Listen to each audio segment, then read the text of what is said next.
प्यारे बच्चों, कैसे हैं आप लोग। आशा करते हैं कि आप लोग अच्छे होंगे, स्वस्थ होंगे, मस्त होंगे और आप लोगों की तैयारी बेहतर चल रही होगी। देखिए गाइस, बीएसएफ एससीएम के जो फिजिकल हैं वो अभी चल रहे हैं और लगभग 30 तारीख तक यानी 30 मार्च तक ये फिजिकल जो हैं वो चलने वाले हैं। फिजिकल होने के बाद कभी भी किसी वक्त इसकी जो एग्ज़ाम डेट है वो घोषित की जा सकती है। तो आज के इस वीडियो में हम लोग बीएसएफ एससीएम का एक प्रीवियस ईयर का पेपर देखेंगे। इस वीडियो को देखने के बाद आपको पता चल जाएगा कि बीएसएफ एससीएम के एग्ज़ाम में कैसे क्या क्वेश्चन जो है वो पूछे जाते हैं। तो आपको वीडियो को पूरा देखना है। और देखिए, ये जो पेपर आप लोगों का हुआ था 17 जून 2023 को सेकंड शिफ्ट में ये पेपर हुआ था। तो आपको करना क्या है, वीडियो को पूरा देखना है। अगर आप चैनल पर नए हैं और आप लोगों ने अभी तक चैनल को सब्सक्राइब नहीं किया है तो प्लीज़ चैनल को जरूर सब्सक्राइब करें और नोटिफिकेशन बेल ऑन करना ना भूलें। तो चलिए क्लास को शुरू करते हैं। पहला क्वेश्चन देखोगा, पहला क्वेश्चन हमारा रहेगा एनी बेसेंट निम्नलिखित में से किस पहल से संबंधित नहीं थी। देखिए, जो एनी बेसेंट थी जो है ना, ये रामकृष्ण मिशन से संबंधित नहीं थी। तो राइट आंसर की अगर मैं बात करूं, ऑप्शन नंबर सी जो है इस क्वेश्चन का करेक्ट आंसर हो जाएगा। और देखिए, मैं आपको बता देना चाहता हूं कि रामकृष्ण मिशन की जो स्थापना है ना, स्वामी विवेकानंद के द्वारा 1 मई 1897 ईस्वी को की गई थी। तो ये भी फैक्ट आपको ध्यान में रखना है। तो एनी बेसेंट का संबंध रामकृष्ण मिशन से नहीं है। सो गैस, अगला क्वेश्चन देखेगा। अगला क्वेश्चन क्या पूछा गया था, 2011 की जनगणना के अनुसार निम्न में से किस राज्य की साक्षरता दर जो है वो सबसे कम है। 2011 की जनगणना के अनुसार बिहार राज्य की साक्षरता दर जो है ना वो सबसे कम है। तो राइट आंसर की अगर मैं बात करूं तो इस पर क्वेश्चन का जो राइट आंसर जाएगा ऑप्शन नंबर ए के साथ में। सो गैस, अगला क्वेश्चन देखेगा। बाबर और राजपूतों के बीच चंदेरी का युद्ध जो है ये कब लड़ा गया था। तो बाबर और राजपूतों के बीच चंदेरी का युद्ध वर्ष 1528 में हुआ था। तो राइट आंसर की अगर मैं बात करूं, ऑप्शन नंबर डी जो है इस क्वेश्चन का करेक्ट आंसर हो जाएगा। सो गाइस, अगला क्वेश्चन देखिएगा। दिल्ली सल्तनत का संस्थापक निम्नलिखित में से कौन था। देखिए, दिल्ली सल्तनत का संस्थापक था कुतुबुद्दीन ऐबक। तो Qutbuddin Aibak option number C जो है इस क्वेश्चन का करेक्ट आंसर हो। अब देखिए, मैं आपको बता देना चाहता हूँ, यहाँ से एक क्वेश्चन और बन जाता है अगर आपसे पूछ लिया जाए कि गुलाम वंश की स्थापना किसने की थी। देखिए, गुलाम वंश की स्थापना कुतुबुद्दीन ऐबक के द्वारा 1206 ईस्वी में की गई थी। तो ये भी आपको ध्यान में रखना है। सेशन को शेयर कर दीजिए एक बार आप लोग और वीडियो को जल्दी से लाइक कर दीजिए। अगला क्वेश्चन देखिएगा। होलेश्वर मंदिर किस भारतीय राज्य में स्थित है। देखिए, होलेश्वर मंदिर जो है ना ये कर्नाटक राज्य में स्थित है। तो कर्नाटक ऑप्शन नंबर ए जो है इस क्वेश्चन का करेक्ट आंसर हो जाएगा। नेक्स्ट क्वेश्चन देखिएगा सभी बच्चे। सो गाइस, अगला क्वेश्चन हमारा रहेगा। भारतीय स्वतंत्रता पूर्व अवधि के दौरान गरीबी आकलन का हिस्सा कौन नहीं था। जवाहरलाल नेहरू, वीएन दांडेकर, बॉम्बे योजना के सदस्य दादा भाई नौरोजी। गरीबी आकलन का हिस्सा कौन नहीं था, वीएन दांडेकर।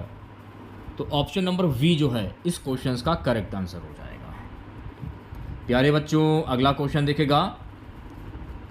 स्वर्णिम चतुर्भुज परियोजना जो है ये कब शुरू की गई। देखिए, स्वर्णिम चतुर्भुज परियोजना जो है ना 2001 में शुरू की गई थी। तो ऑप्शन नंबर ए जो है इस क्वेश्चन का करेक्ट आंसर हो जाएगा। चलिए बढ़ते हैं नेक्स्ट क्वेश्चन की और अगला क्वेश्चन देखेगा।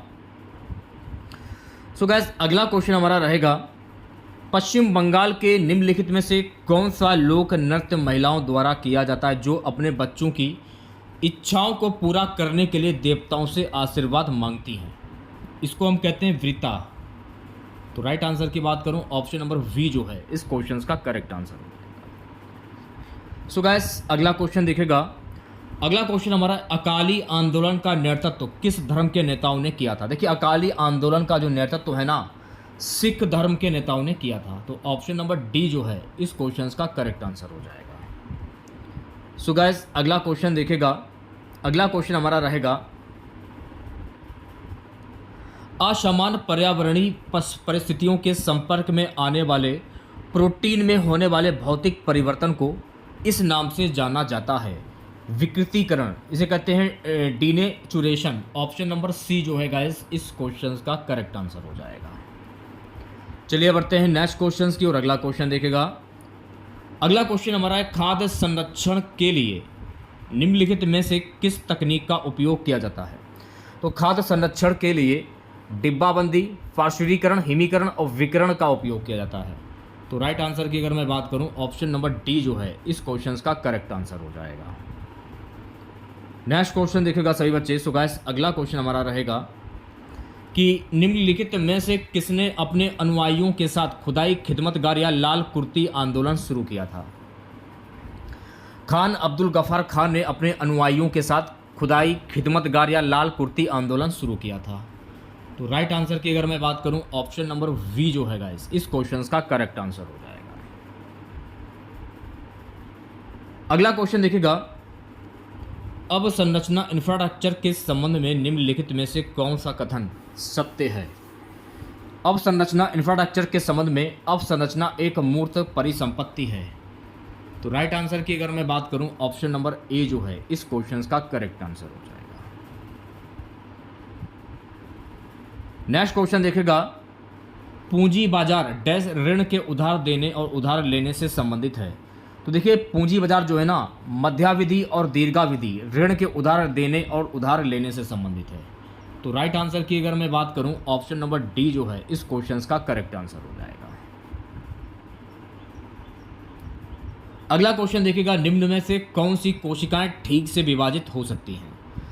कौन सी कोशिकाएं ठीक से विभाजित हो सकती हैं। तो त्वचा कोशिकाएं जो है ना ये ठीक से विभाजित हो सकती हैं। तो राइट आंसर की अगर मैं बात करूं, ऑप्शन नंबर वी जो है गाइस इस क्वेश्चन का करेक्ट आंसर हो जाएगा।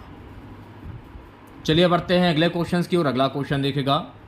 सो गाइस अगला क्वेश्चन हमारा रहेगा, राग का मुक्त प्रवाह है जिसमें कोई शब्द और कोई निश्चित ताल का उपयोग नहीं किया जाता है, इसे हम कहते हैं आलाप। तो ऑप्शन नंबर सी जो है गाइस इस क्वेश्चन का करेक्ट आंसर हो जाएगा। नेक्स्ट क्वेश्चन देखेगा। सो गाइस अगला क्वेश्चन हमारा रहेगा कि लोक संगीत और उसके संबंधित राज्य केंद्र शासित प्रदेश के सही संयोजन का चयन करें। लोक संगीत और उससे संबंधित राज्य केंद्र शासित प्रदेश के सही संयोजन का चयन करें। चक्री, जम्मू और कश्मीर। तो ऑप्शन नंबर डी जो है गाइस इस क्वेश्चन का करेक्ट आंसर हो जाएगा।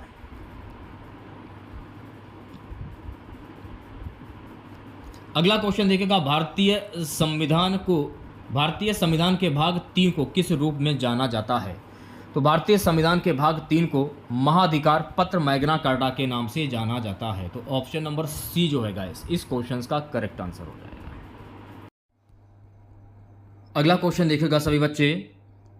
अगला क्वेश्चन हमारा रहेगा, मध्य प्रदेश में सांची किस शैली के स्थापत्य महत्व के लिए लोकप्रिय है। तो मध्य प्रदेश में सांची जो है ना ये बौद्ध स्थापत्य महत्व के लिए लोकप्रिय है। तो इस क्वेश्चन का जो राइट आंसर जाएगा ऑप्शन नंबर वी के साथ में। सो गाइस अगला क्वेश्चन देखेगा, निम्नलिखित में से कौन सी चोटी ग्रेट निकोबार द्वीप में स्थित है। तो कौन सी चोटी ग्रेट निकोबार द्वीप में स्थित है, माउंट थुलियर। तो माउंट थुलियर चोटी जो है ना ये ग्रेट निकोबार द्वीप में स्थित है। तो ऑप्शन नंबर ए जो है इस क्वेश्चन का करेक्ट आंसर हो जाएगा। चलिए बढ़ते हैं नेक्स्ट क्वेश्चन की ओर। अगला क्वेश्चन देखेगा। सो गाइस अगला क्वेश्चन हमारा रहेगा, पूर्वांचल में पटकाई पहाड़ियाँ, नागा पहाड़ियाँ, मणिपुर पहाड़ियाँ और ये शामिल हैं। पूर्वांचल में पटकाई पहाड़ियाँ, नागा पहाड़ियाँ, मणिपुर पहाड़ियाँ जो है ना ये मिजो पहाड़ियों में शामिल है। तो इस क्वेश्चन का जो राइट आंसर जाएगा मेरे प्यारे बच्चों ऑप्शन नंबर डी के साथ में। अगला क्वेश्चन देखेगा सभी बच्चे, सल्तनत काल के दौरान फारसी शब्द वंदगान का सही अर्थ निम्नलिखित में से कौन सा था। सैन्य सेवा करने वाले विशेष गुलाम। तो राइट आंसर की अगर मैं बात करूं, ऑप्शन नंबर वी जो है गाइस इस क्वेश्चन का करेक्ट आंसर हो जाएगा। अब देखिए यहां से जो है आपके हिंदी के क्वेश्चन स्टार्ट हो जाते हैं। क्वेश्चन क्या है कि आंख का पर्यायवाची शब्द क्या होता है। आंख का पर्यायवाची शब्द होता है नेत्र। तो राइट आंसर की बात करूं, ऑप्शन नंबर ए सही हो जाएगा। देखिए नेत्र के पर्यायवाची शब्द कौन कौन से होते हैं, जैसे कि मान लीजिए दृग हुआ, लोचन हो गया, चक्षु। ऑप्शन से में अगर चक्षु दिया जाए तो आप इस पर भी टिक कर सकते हो। अच्छी जैसे कि अक्षी हो गया, ये भी नेत्र का ही पर्यायवाची शब्द होता है। जैसे कि अम्बक हो गया, अम्बक हो गया, ये भी नेत्र का ही पर्यायवाची शब्द होता है। दृष्टि हो गया, ये नेत्र का पर्यायवाची शब्द। और विलोचन, ये सभी शब्द जो है ना, ये नेत्र के पर्यायवाची शब्द होते हैं। अगला क्वेश्चन देखिएगा सभी बच्चे।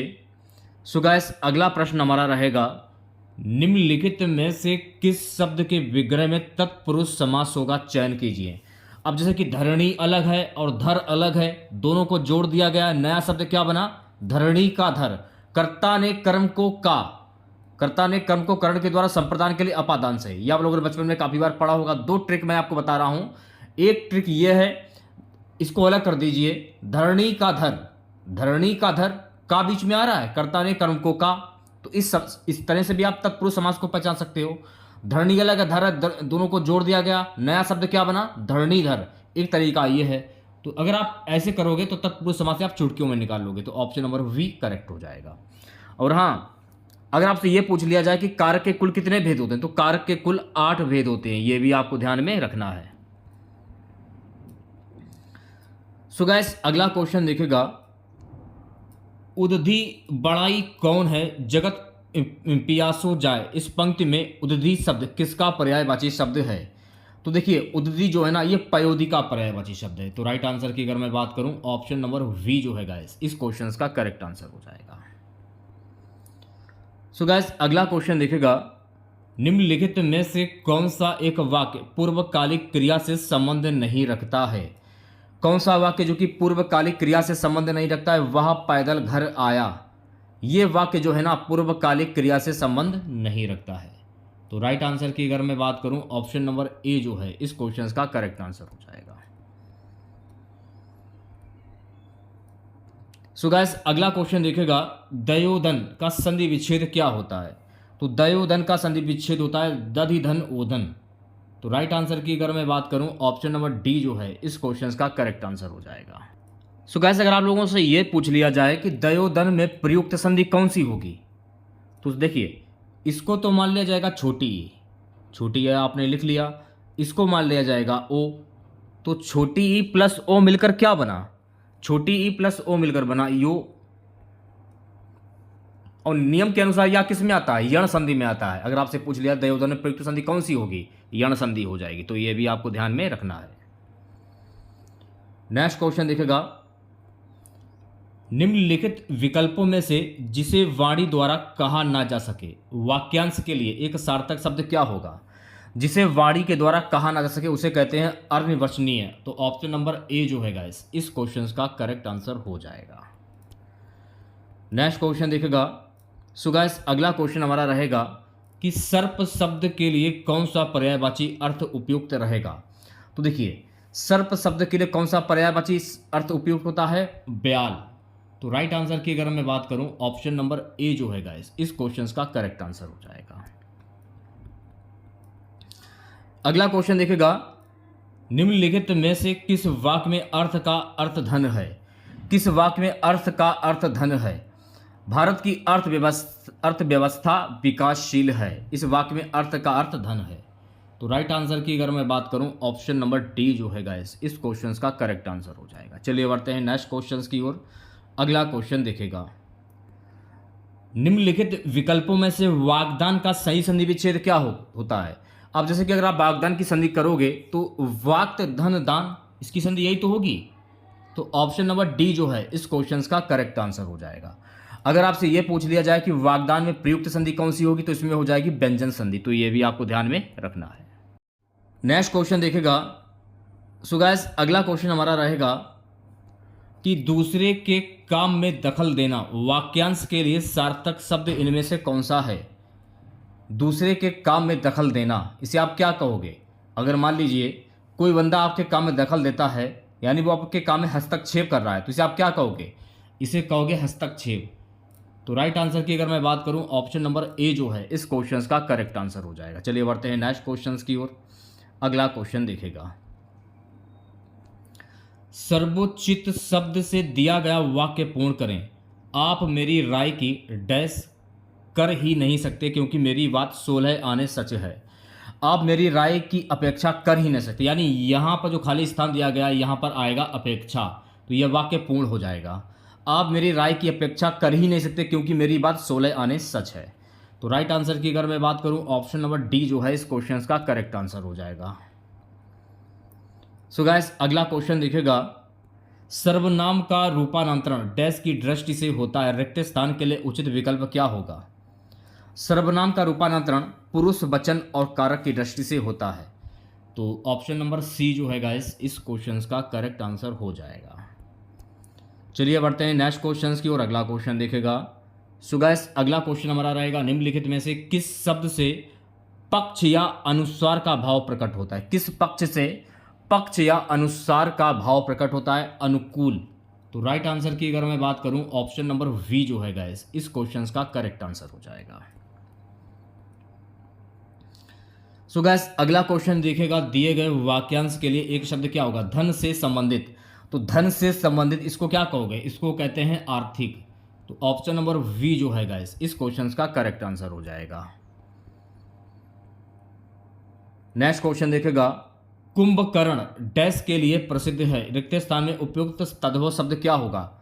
तो कुंभकर्ण, इसको पूरा करने के लिए कुंभकर्ण जो है नींद के लिए प्रसिद्ध था, क्योंकि जब वो उड़ता था तो नींद से उड़ता था, तो कुंभकर्ण नींद के लिए प्रसिद्ध है। तो ऑप्शन नंबर वी जो है इस क्वेश्चन का करेक्ट आंसर हो जाएगा, क्योंकि नींद शब्द जो है ना ये हिंदी भाषा का शब्द है, यानी ऐसे शब्द जो हिंदी भाषा से उत्पन्न हुए हों वो तद्भव शब्द कहलाते हैं। ठीक है, चलिए बढ़ते हैं नेक्स्ट क्वेश्चन की ओर। अगला क्वेश्चन देखेगा, उगले तो अंधा निगले तो कोढ़ी, इस कहावत के उचित अर्थ का चयन करें। यानी हर स्थिति में नुकसान होने की संभावना। उगले तो अंधा निगले तो कोढ़ी, इस कहावत का अर्थ क्या होगा?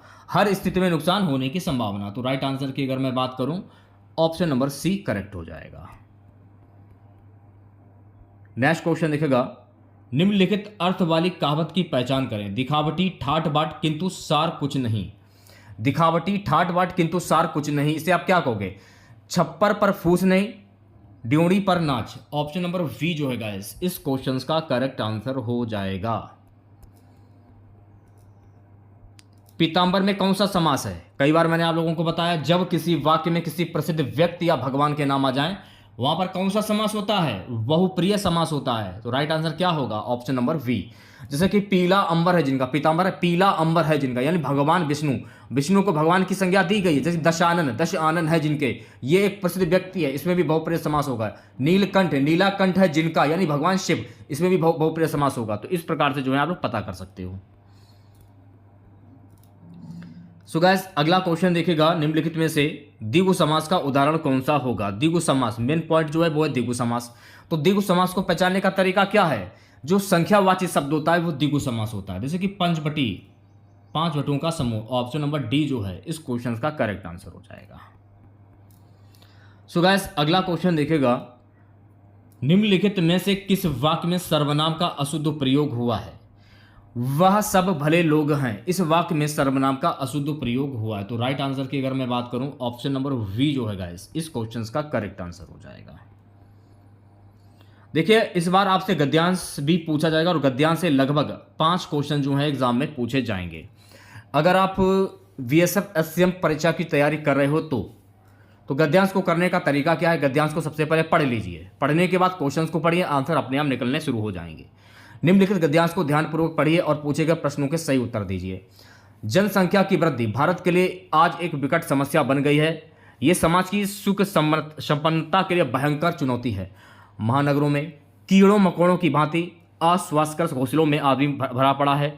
ना धूप, ना हवा, ना पानी, ना चुनौती है। महानगरों में कीड़ों मकोड़ों की भांति पीले दुर्बल निशार चेहरे, ये संकट अनायास नहीं आया है। संतान की ईश्वरीय विधान वरदान मानने वाला दबा पीले दुर्बल भारतीय समाज इस रक्तबीजी संस्कृति के लिए जिम्मेदार है। चाहे खिलौने की रोटी, पहनाने को वस्त्र ना हो, शिक्षा को शुल्क और रहने को छप्पर ना हो, लेकिन अंधे भूखे अधनंगे बच्चों की कतार खड़ी करना हर भारतीय अपना जन्मसिद्ध अधिकार समझता है। यदि इस जनवृद्धि पर नियंत्रण ना हो सका तो हमारे सारे प्रयोजन और आयोजन व्यर्थ हो जाएंगे। धरती पर पैर रखने की जगह नहीं बचेगी। जब किसी समाज के सदस्यों की संख्या बढ़ती तो उनके भरण पोषण के लिए जन उपयोगी वस्तुओं की आवश्यकता पड़ती है, परंतु वस्तुओं का उत्पादन तो गणितीय क्रम से होता है और जनसंख्या रेखा गणित की दर से बढ़ती है, फलस्वरूप जनसंख्या और उत्पादन दर में चोर सिपाही का खेल शुरू हो जाता है। आगे आगे जनसंख्या दौड़ती है और पीछे पीछे उत्पादन वृद्धि है। वास्तविकता यह है कि उत्पादन वृद्धि के सारे लाभ को जनसंख्या की वृद्धि व्यर्थ कर देती है, जिसके परिणाम स्वरूप वस्तुएं अलभ्य हो जाती है, महंगाई निरंतर बढ़ती रहती है, जीवन स्तर गिरता जाता है, गरीबी, अशिक्षा, बेकारी बढ़ती जाती है, देश वहीं का वहीं पड़ा रहता है। अब क्वेश्चन देखिए, गद्यांश का उचित शीर्षक क्या है, ये आपसे पूछा जा रहा है। तो बढ़ती जनसंख्या एक अभिशाप, ये जो गद्यांश जो है ये जनसंख्या पर आधारित है, एक अभिशाप। ऑप्शन नंबर डी करेक्ट हो जाएगा। अगला क्वेश्चन क्या है, जनसंख्या और महंगाई में क्या संबंध है। जनसंख्या बढ़ने से उत्पादन वृद्धि भी व्यर्थ हो जाती है और महंगाई बढ़ जाती है। तो ऑप्शन नंबर वी जो है इस क्वेश्चन का करेक्ट आंसर हो जाएगा। तीसरा क्वेश्चन देखिएगा गद्यांश का, रक्तबीजी संस्कृति का अर्थ क्या है। अधिक संतति उत्पन्न करने की संस्कृति, ये रक्तबीजी संस्कृति का अर्थ है। तो ऑप्शन नंबर वी जो है इस क्वेश्चन का करेक्ट आंसर हो जाएगा। गद्यांश के अनुसार भारत में बढ़ती जनसंख्या के लिए जिम्मेदार है संतान को ईश्वरीय विधान और वरदान मानना। ऑप्शन नंबर सी करेक्ट हो जाएगा। लास्ट क्वेश्चन रहेगा आज के इस क्लास का, बढ़ती जनसंख्या का दुष्प्रभाव निम्न में से नहीं है, रोजगार के साधनों में वृद्धि। ऑप्शन नंबर डी जो है इस क्वेश्चन का करेक्ट आंसर हो जाएगा।